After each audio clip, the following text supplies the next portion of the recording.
get past the ages of 18, watch how complicated football gets.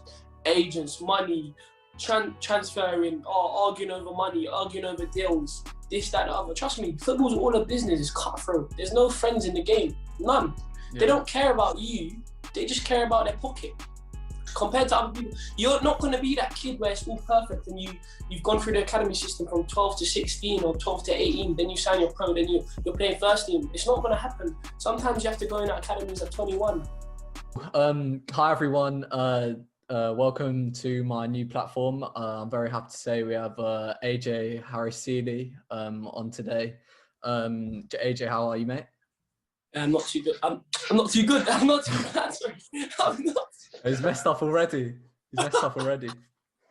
Everyone's going to be nervous. Yeah. Cool. Just for a bit of background on AJ, he's a footballer. Played at Spurs' academy. Spent a few years playing in a grassroots academy. After that, signed a pro at Wolves when he was 17, and currently signed at Dulwich Hamlet in the National League. So, Jay, growing up in Shepherd's Bush, how was that? How did it help shape your character? Were there any challenges? And also, can you see any things you picked up in your being in that environment? How's that affected football? Right, I can't lie, it's been very, very tough growing up in such a rough area, but I feel like my escape was just playing football. And obviously, yeah, this is an area where a lot of violence is committed, a lot of things happen. So obviously to stay focused in an environment like this is very, very tough, but I just have to get through it, innit? Yeah, and football is your escape. How early did you start playing?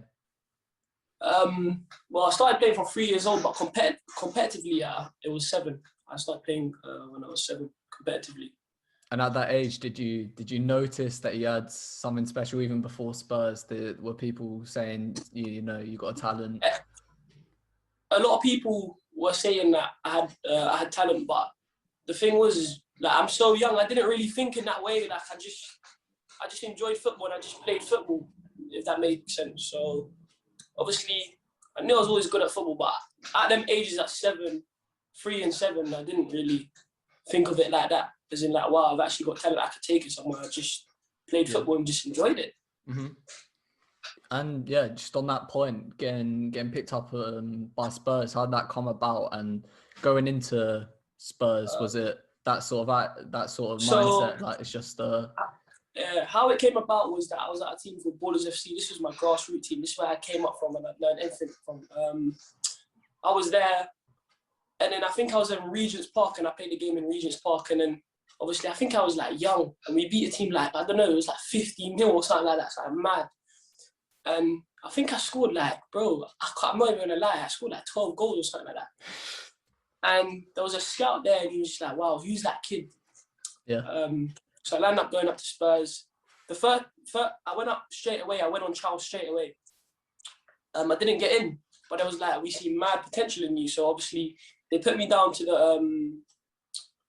the development squad. Obviously these times I was proper small. I hadn't even had my growth spurt and nothing like that. So they put me down to the development squad.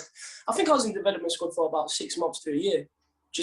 Obviously they wanted to see how I developed as a player and if I got like my build, etc., etc. So they kept an eye on me, and then eventually I got another chance to go in, and I went in, and yeah, just offered me, and then I stayed there. I was there for a year. Yeah. So yeah, overall I was there for 2 years basically, but I spent near enough a year in development and a year at Spurs. So yeah, It was alright. And getting released for the first time, how did that feel? Well, you know what it was? It's heartbreaking, man, because it's all different. It's like, oh, you're not going up the motorway to go to training with your dad anymore. You're not this, you're not that. But then at that age, I wasn't really thinking like that. I did cry. Don't get twisted. I cried for like a week straight. But you're young, innit? You're young. You just get on with it. You don't think about it too much because football's not complicated at that age. Yeah. So you literally just go out there, kick another ball, you just play at Sunday league level. You don't really take it that seriously. You just want to have fun. That makes sense. Yeah, definitely. Yeah, just at that age, I was actually lucky enough to listened to a webinar by Hal Robson Kanu. I don't know if you know him, but he's played for West Brom up front. He scored a goal in the Euro semi-finals in 2016 for Wales against Belgium. And he was talking about he was at Arsenal when he was from 12 to 16, I think. And he enjoyed it at first, but at such young ages, he was talking about how that sense of competition and how every player is determined to make it, even at those ages, like it's a problem. Players shouldn't be playing with fear. What's your opinion? As a child, you shouldn't be thinking that much about football. You should just want to play and enjoy it. Yeah. I think children nowadays, they get put under a lot of pressure, to be fair, to when they play football. I can't even lie. So do you think clubs are wrong in one sense it's good that they sort of replicate the professional environment, how competitive it is, and, you know, sort of preparing academy boys for that, even though such a small amount actually make it. But on the other hand, it's, you know, these kids are so young that they should just be enjoying their football. They just want to play the game. Yeah, they should. He was talking about how he was in the B team. There's all this pressure. Sometimes you're even playing down a couple of years, and it's just it's playing the game. There's a lot of complication at that age where there shouldn't be. It should just be a group of players. They play together. Whoever performs the best plays, and that's how it goes. That's how it should go. Yeah. Football nowadays is too complicated, bro. Trust me, it's too complicated. Yeah. And second in that, sort of, it's not really related to being in the academy at that age, but it sort of is. These boys getting picked up even earlier than you did. You know, you got picked up at 10, a couple of months in the development phase, and then obviously getting into the academy for a year and a bit.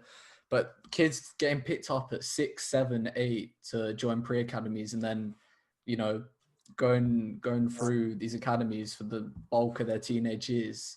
What's your opinion on how these you know, clubs are a second home? The second, these clubs are basically a second home for these players, and then if they get released, you know, that's all they know. And I don't really know personally. I prefer the route that I'm taking and the route I've taken, because, like, when you go into clubs nowadays, being at the age of 19, 20, and football's more complicated, you know where you stand as a player. It's either, cool, you're going to play week in, week out, and you know where you stand, or it's going to be, you're not good enough, you got to move on. So, like, I think that's wrong, to be fair, because they're basically getting misled. They're developing from 12 to 16 or 12 to 18 or however year old, and then they're getting released.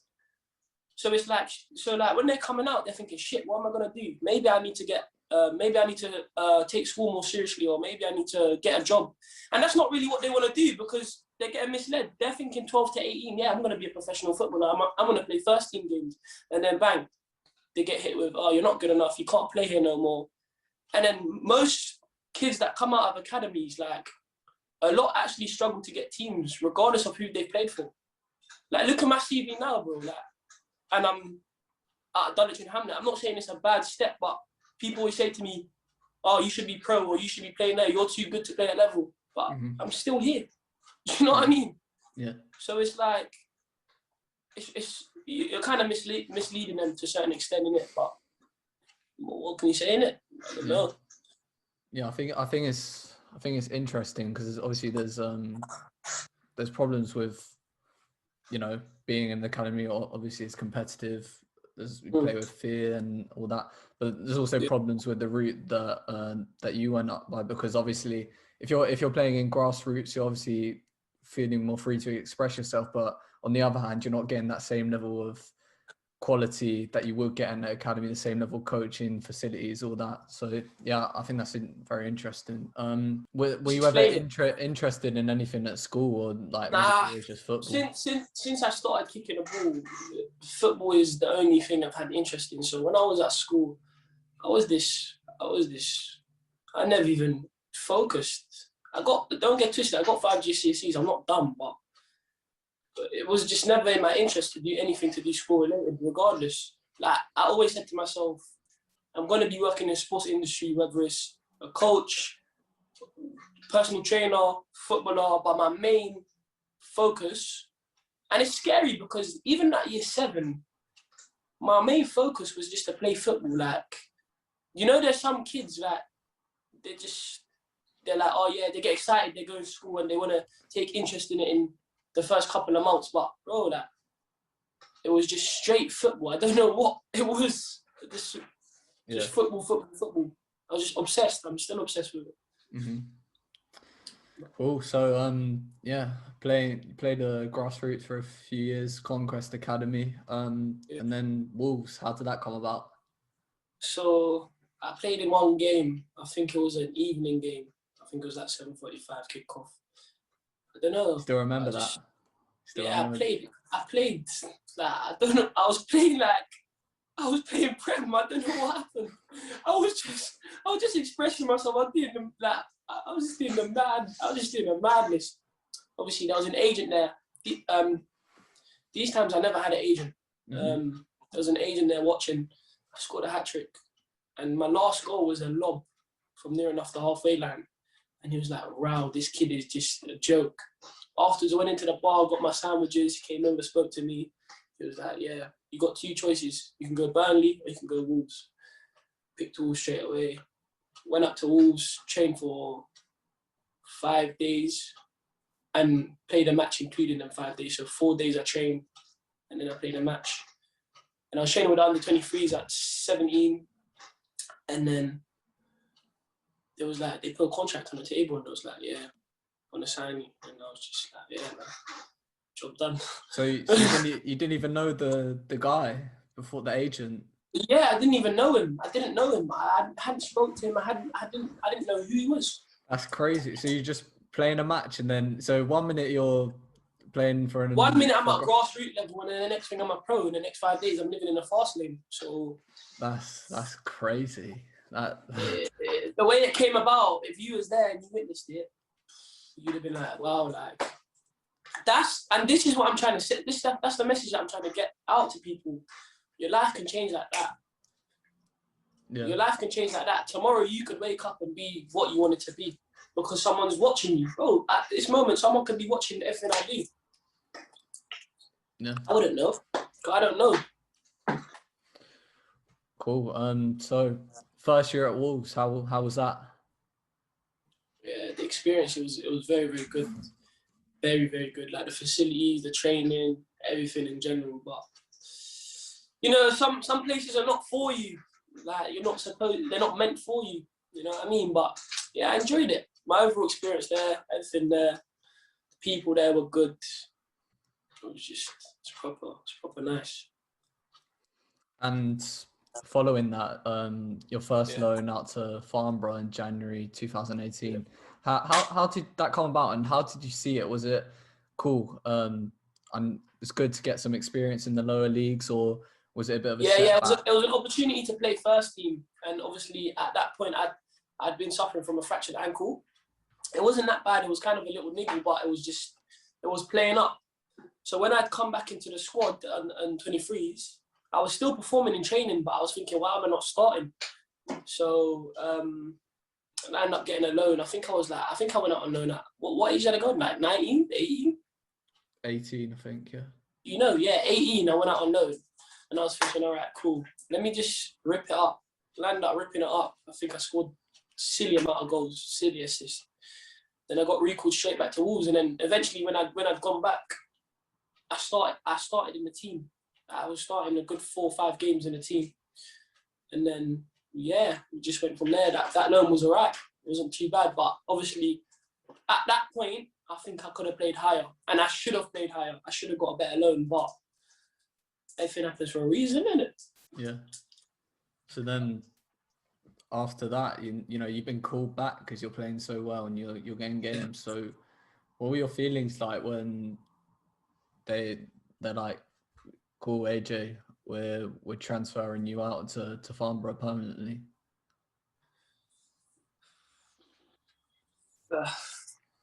You know what it was? I was 18, and at that point, I'd never even played that level. Like I never even knew what it was like. Obviously, all I'd done is gone to the stadium, seen the fans, and I was like, all right, cool. This level's not as bad as I thought it was, because I was so young going into a first team environment.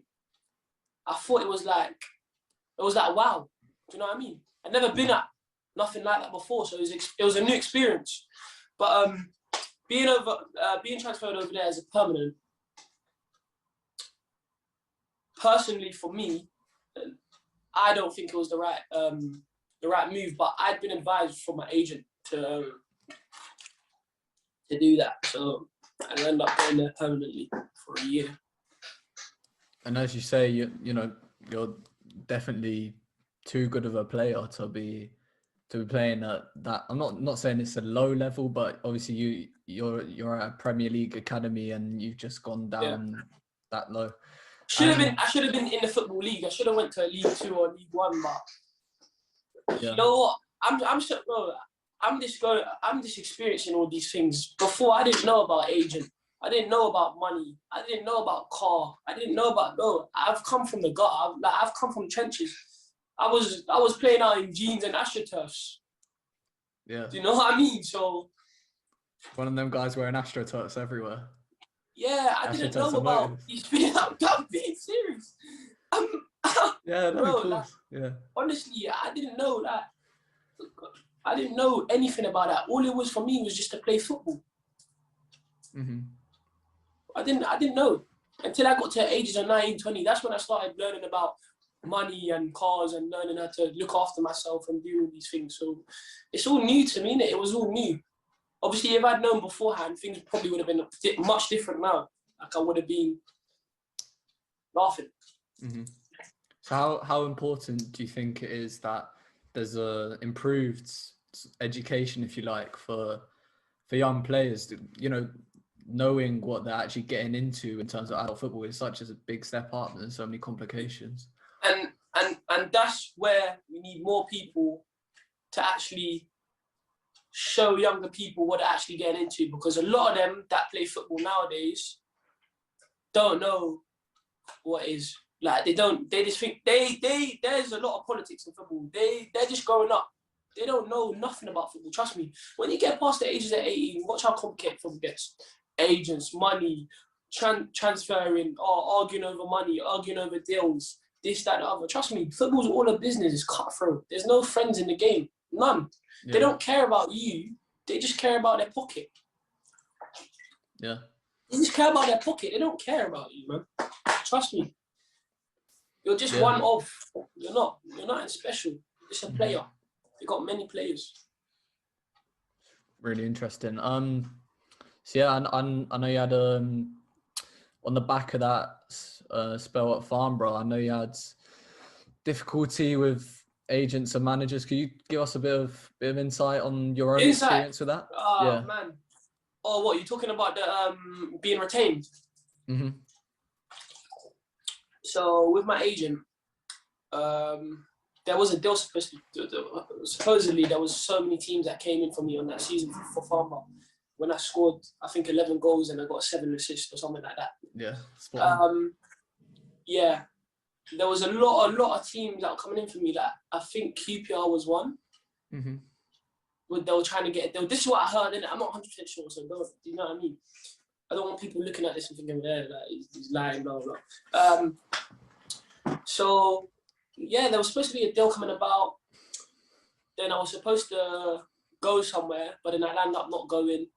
And then my contract had run out with the club, but the club had sent me another contract in the post.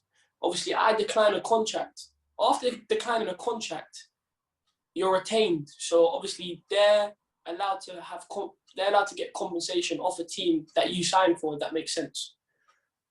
Does that make sense? Yeah. So I didn't know that. I thought that, they're just offering me another contract. I declined it. I'm allowed to go. I'm a free agent. I can go wherever I want after being contracted there for a year. So it's come to pre-season. I think I went into, I think it was Dover. I think it was, I went to, wait, where did I go? I went to, what's that team called again? Sorry, bro. Wickham. I went to Wickham. I went on trial at Wickham, but I had conversation on my head, and I didn't really know. I thought I was a free agent at this time, but obviously I had comp So my agent had shown me that I had conversation in my head because he obviously spoke to the gaffer from Farnborough. So I went into Wickham, trialled there. I was there for a week. I played well, trained with the first team, and then obviously I played a match at the end and I landed up assisting. At the end of the trial, their gaffer said to me, "Listen, you're very, very technically good, but at the moment we don't need you as a player." So cool, I've gone back to Farnborough, played. The season started, I've played 2 games, and then obviously I've wanted to leave after playing them 2 games. So I called the gaffer and I said, "Listen, like, I'm not happy, like, I should be playing way higher, and at this stage of my career, I need to go, because if I don't go, my career is gonna be, like, do you know what I mean? My career is gonna be ruined to a certain, because if I'm just spending years there and I'm wasting time, I'm just wasting time." So I've called him. He said, "Oh, you know you're retained, right?" And I said to him, "Oh, like, what does that mean?" So he explained further what it meant. So I rang my agent up. I said to my agent, like, obviously I'd known what retained, like, before the amount, but obviously I didn't really know they could hold me like that, if that made sense. Yeah. Like, they could literally demand whatever amount of money from any team that wants me as a player. So yeah, it was just mad. It was just mad. Like, it was just hard. And then obviously he was using the retained against me, and then I think he was asking teams for like 30 grand and 20 grand, 30 grand, which was not realistic because no team was going to pay 30 to 20 grand during COVID. So yeah, it ruined me, because obviously I stopped playing for them. I'd said to my agent, "Listen, like, I'm just going to stop playing because he's trying to ruin my career." So I stopped playing, and then there was a 6-month spell where I just didn't play at all, as in, like, competitively. So every day I was getting up, grafting by myself, or just doing one-to-one sessions. And there was no team training at all for 6 months. Cool. Yeah, cheers for that. On a slightly brighter note, was it about a year ago you started YouTube? Maybe a bit longer. Yeah, maybe like 8 months, 9 months ago. So yeah, how did that come about? How do you see it? Was it sort of a release from all that's going on at the time in terms of that? Yeah. And obviously to motivate myself a little bit more. I'm a motivated person. There's some days I don't want to get up and don't want to train, but I still have to, and I know I have to. But do you know the main reason why I actually started YouTube? First of all, it was an idea from a friend. Obviously, I didn't think it was a good idea, because when you do YouTube, you have to let a lot of people into your private life. So a lot of people know what you're doing. So that's one thing I question about YouTube. And second of all, me personally, I love helping people. If you know me generally, like, personally, and you're my friends and you're around me, I love helping people. So a lot of people would DM me on Instagram and ask me, "Oh, how do I get feet like that?" Or "What drills could I do to improve on this, and this?" So I thought, instead of people coming into my DMs all the time, I can maybe set up a YouTube channel to show people what I do, and they can just replicate it, and hopefully it could help them out. So that's where YouTube came about. And obviously I'm not doing too bad on YouTube, but I just need to be a little bit more consistent. Yeah. Did you also realize that YouTube could be a platform for, you know, like, promoting yourself as a footballer? Yeah, that's how I found you. To Shay put, "Go sub to my bro on his Instagram story," and that's how I found out about you. Yeah. See, it's a small world. You never know who's watching. Like, you wouldn't be here today interviewing me if you didn't get me off of that. So yeah, I don't know. Like, YouTube is good, but obviously I'm not consistent right now because I'm starting to do a lot of things, and obviously I have to balance it with my football. Recently, I'm just starting to do one-to-ones. Like, I just have to balance everything, so it's tough. And after that difficult period, you know, training by yourself by 6 months, that you know that takes a lot of resilience and a good mindset. Yeah. How much of a a relief, and how much of a relief was it to, you know, get that offer from Dulwich Hamlet, and you know you've got somewhere to go? I can't lie. Yeah, man. I've got a lot of respect, and I've got a lot of love for the club, and I was just happy that the gaffer actually put his trust into me and actually put his faith, like, especially during COVID times, not a lot of players were getting bought, and do you know what I mean? Mm-hmm. So for me, for someone to see that I've got that much potential to be something big in life, regardless, because it's actually hard to get brought. Yeah. It's hard to get brought in these levels, especially. You don't see a lot of players getting brought nowadays at these levels. So yeah, it took a weight off my shoulders. It took weight off my shoulders, and I was just proper happy. I was just proper happy to get back training, like team training, because I was out for so long. Yeah. And going forward, what are your aspirations as a footballer? What are the next steps for you? The next steps for me? Well, at this moment of time, obviously there's still COVID, it's still tough. So, what to achieve, bro? Is that what you're asking? Yeah. So what I want to achieve? Well, in the next 4 months, well, obviously pre-season starts in 2 months. So I'd say by the next transfer window, potentially I should be a professional footballer. But if not this transfer window, it'll be the next one, 100%. Because you got to think of it like this. I haven't played competitively for near enough 9 months, you know? Yeah. So for me to go elsewhere, they're going to ask, what has he done in that season? But remember, I didn't play in this season. Mm-hmm. I only played one game, and that was 15 minutes. So that's not enough for people to look. That's not enough. It's not enough time for a team to say, yeah, like, I want to take him on. So my goal is just play football, bro. I don't want to complicate it too much. I just want to play the game. Do you know what I mean? Mm-hmm. No, I'm not going to complicate the answer too much. I just want to play football.